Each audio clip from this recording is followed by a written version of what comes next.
الحلقة دي أنا متحمسة لها عن أي حلقة عملناها قبل كده، وده لأسباب كتير هنعرفها في الحلقة دي. المفروض ان الحلقة دي كانت هتبقى الجزء التاني من حلقة تشوف ايه في رمضان اللي قلنا هنتكلم فيها عن مسلسلات النص التاني من رمضان، بس المسلسل ده كان لازم يتعمل له حلقة لوحده وما يتقارنش بأي مسلسل اتعمل السنة دي. مسلسل لام شمسية ترند مصر دلوقتي بسبب قصته الجريئة وتفاصيله اللي مفيش فيها غلطة. المسلسل تأليف مريم نعوم اللي دايما بتعمل لنا دراما بيكون فيها فكرة وقصة زي تحت السيطرة وذات وسجن النساء وغيرهم. والمسلسل من إخراج كريم الشناوي اللي بيعمل كل سنة عمل يثبت فيه نفسه أكتر، زي مسلسل الهرشة السبعة وخلي بالك من زيزي وقابيل اللي بعتبره واحد من أحسن المسلسلات الدرامية المصرية اللي شفتها، لحد ما عمل لنا العمل الدرامي اللي ما فيهوش غلطة لام شمسية. مسلسل 15 حلقة بيتكلم عن شوية موضوعات، مش موضوع واحد بس زي ما الناس فاكرة. المسلسل بيتكلم عن التحرش الجنسي بالأطفال، وبيتكلم عن الخيانة والمشاكل النفسية في العلاقة الزوجية. ناقش كمان فكرة غياب الأب من حياة ابنه وممكن يأثر عليه ازاي ويخليه يتعلق بناس تانية بتكذب عليه. طيب خلينا نبدأ بأول حاجة ممكن نشوف في المسلسل، وهي بوسترات الشخصيات اللي في المسلسل. خلينا نتكلم عن كل بوستر ونشرحه. أول بوستر بتاع نيلي اللي هنلاحظ إن في خلفيتها قفال، والقفل ده بيرمز للترومات والأسرار النفسية اللي مرت بيها نيلي، وده اللي اتأكدنا منه في المسلسل بسبب الأحلام اللي بتحلم بيها كل شوية، وإنها افتكرت تعرضها لنفس اللي حصل ليوسف وهي صغيرة، وده اللي كان مسبب لها أزمة في علاقتها مع طارق، وده اللي خلاها تروح لدكتور تتعالج من الموضوع وتعرف سبب الأزمة. تاني بوستر بتاع يوسف اللي موجود في خلفيته أجزاء مشوهة لجسم طفل، وده بيعبر عن التحرش اللي كان بيحصل. نيجي بقى البوستر الشخصية المريضة وسام اللي في خلفيته وشوش كتيرة، وده بيرمز لأنه مثل دور الطيب والملاك كويس قوي مع إنه هو المؤذي وخلى الناس تشك في نفسها. والصراحة شابوه لمحمد شاهين، عارف يمثل الشخصية صح ويخلينا نكرهه من أول حلقة. نيجي لبوستر طارق اللي في خلفيته ورق كوتشينة، واللي أقرب معنى ليها وهو إنه شخص متلاعب وخاين، وكمان بيتم التلاعب بيه من صاحبه وسام. بعد كده بوستر أم وسام اللي موجود في خلفيتها مفاتيح، وده ممكن يكون معناه إنها عارفة سبب مشكلة ابنها، وده بان أكتر في المشهد اللي وسام قال لها فيه ليه ما حاولتيش أنت تحميني. خلاص يبقى البنت تفضل قاعدة معايا، هو ده الصح. إزاي هتعرف تاخد بالك منها؟ أنا طول عمري باخد بالي من كل حاجة. يا رب كان حد يعتمد عليا في أي حاجة؟ هو أنت ما خدتيش بالك مني عشان أسيب لك؟ لا عايز سيبيني. إيه مش أول مرة يعني. يا ماما سبتيني قبل كده. سبتيني سبت البيت التروة فوق دماغي. ولا همك ولا فكرت فيا. سافرتي عملت فلوس انبسطتي وسبتيني عيل صغير عنده 6 سنين مع أب سادي وانت عارفة كويس. راجل ما بيعرفش يتكلم غير بإيده، مع ذلك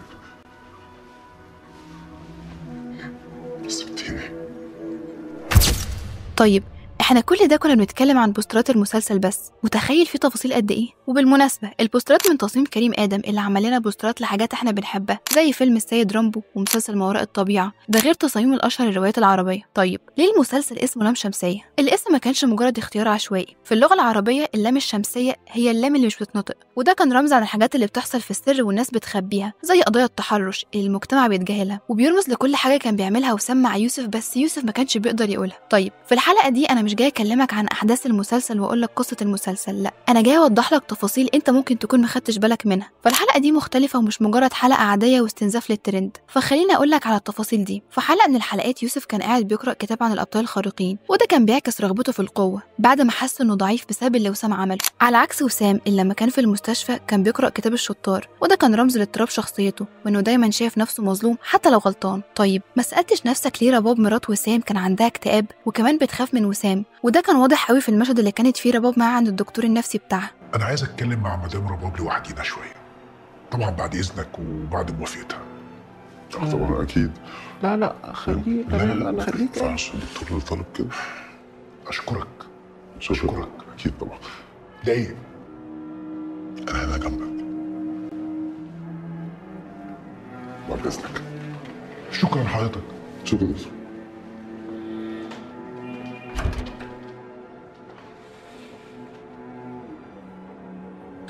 أرجوك يا دكتور خليه يرجع تاني، مش هيسكت كده، مش هيخليني أجي هنا تاني. رامبو رباب ارجوكي ساعديني عشان اعرف اساعدك واحميكي، ارجوك. مش هينفع، ارجوك خليه يدخل تاني عشان خاطري.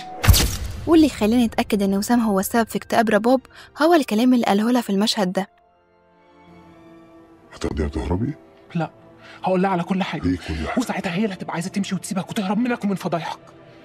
انت خلاص نيلي مش هتسكت. نيلي دي انا هسجنها. البنت خلاص زمانها رجع من البروفا. قولي لها بقى كل حاجه. مش هصدقك يا رب، بس عارفه ايه اللي هيحصل؟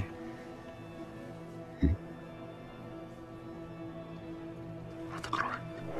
عارف الكلام ده معناه ايه؟ الكلام ده معناه ان وسام كان بيتحرش بنته وهي صغيره، ولما رباب عرفت جالها اكتئاب، وبقى وسام يوهمها انها تعبانه، مع انها لما حط الكاميرا في اوضه بنتها كان قصدها تحميها من ابوها، بس وسام استغل النقطه دي لصالحها وضم زينة لصفه وخلاها تكره امها. ودايما وسام كان بيقول للدكاتره تشخيص غلط لحاله رباب علشان هو عايزه تفضل كده وما تخفش، وعشان كده كان بيخلي الدكاتره يكتبوا لها علاج يهديها ويخليها نايمه على طول عشان ما تتكلمش وتقول حاجه. طيب شايف الكادر اللي قدامك ده؟ لو ما فكرتش ممكن تفتكره كادر عادي في المشهد، لكن الشخصيه اللي في الكادر دي هي دراث فيدر في ستار وورز. الشخصيه دي ليها رمز هنا في المشهد، مش مجرد ديكور وخلاص. الشخصيه دي بترمز لعلاقه الاب والابن، وبتمثل فكره الاب الغايب عن ابنه، وبتكون رمز للخوف اللي ممكن يفرضه الاب على ابنه. ده حتى الديكور اللي في المسلسل ليه معنى. شايف مثلا الكادر اللي قدامك ده؟ ركز كده على الشخصيه اللي ماسكه مسدس ومتوجه لوسام، ده رمز ان وسام مذنب ومتهم، ومن الناحيه التانيه هتلاقي كلب حراسه لكن باصص للناحيه التانيه، وده بيرمز لطارق اللي فضل الفتره اللي فاتت كلها مش مخلي باله من ابنه ومش عارف يحميه. وكل ده بيأكد قد ايه المخرج كريم الشناوي مخرج حقيقي فاهم هو بيعمل ايه، مش بيدور الكاميرا ويقول اكشن وخلاص